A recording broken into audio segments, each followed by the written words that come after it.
আল্লাহ কোরআনে বলেন ওয়ালিমান খাফা মাকামা রাব্বিহি জান্নাতান, যে আমি আল্লাহকে ভয় করে, আমার ভয় যার কলিজায় থাকে, আমি আল্লাহ ওয়াদা দিলাম তারে আমি 2টা জান্নাত দেব। তার মানে তারে আমি দ্বিগুণ নিয়ামত দেব, দ্বিগুণ জান্নাত দেব। আল্লাহ আমাদেরকে তৌফিক দান করে। ওয়াল্লাযীনা হুম বিআয়াতি রাব্বিহিম ইউমিনুন।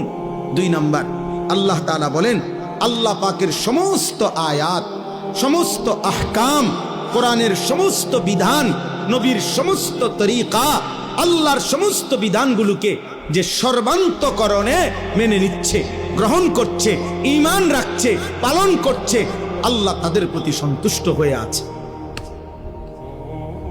3 নাম্বার, ওয়াল্লাযীনা হুম বিরাব্বিহিম লা ইউশরিকুন। কোন অবস্থাতেই যারা আল্লাহর সাথে শিরিক করে না, এক বিন্দু, তাদের প্রতি আল্লাহ সন্তুষ্ট হয়ে আছে। 4 নাম্বার, ওয়াল্লাযীনা ইউতুনা মা আতাউ। সুবহানাল্লাহ।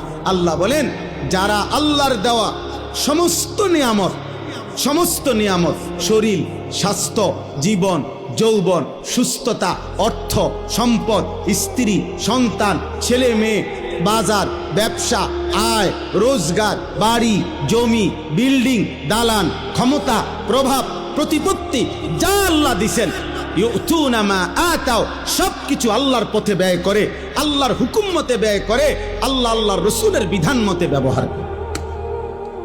আল্লাহ বলেন ওয়াকুলুবুহুম ওয়াজিলাতুন আন্নাহুম ইলা রাব্বিহিম রাজিউন। এই 4টি কাজ করে। 1, আল্লাহকে ভয় করে। 2, আল্লাহর সব কথা মেনে নেয়। 3, আল্লাহর সাথে শিরিক করে না। 4, আল্লাহর দেওয়া সব নিয়ামত আল্লাহর হুকুম মতেই ব্যবহার করে, ব্যয় করে। আল্লাহ বলেন এই 4টা ঠিক মতো করেও ওয়াকুলুবুহুম ওয়াজিলাতুন আন্নাহুম ইলা রাব্বিহিম রাজিউন, অন্তরে অন্তরে আবার অহংকার করে না, বরং এই ভয়ে ভয়ে থাকে যে হায় আমাকে তো আল্লাহর সামনে ফিরতে হবে, হাসরের ময়দানে দাঁড়াইতে হবে, মিজানের পাল্লায় আমার আমল ওজন হবে, আমল নামা দেওয়া হবে, ফুলসিরাত পার হইতে হবে। হায় আমার জানি কি হয়, আমি পারবো কিনা, আমার নেকি বাড়বে কিনা, আমল নামা ডান হাতে দিবে কিনা, ফুলসিরাত পার হইতে পারবো কিনা, এই ভয়ে ভয়ে যে জীবন কাটায়, উলাইকা ইউসারিউনা ফিল খায়রাত ওয়া হুম লাহা সাবিকুন। আল্লাহ বলে তারাই কল্যাণের পথে দ্রুত গতিতে এগিয়ে যাচ্ছে এবং জান্নাতের পথে পৌঁছেই গেছে। তারা যেন জান্নাতের দুয়ারে ঢুকে গেছে, এবার ফেরেশতা দরজা খুললেই জান্নাত।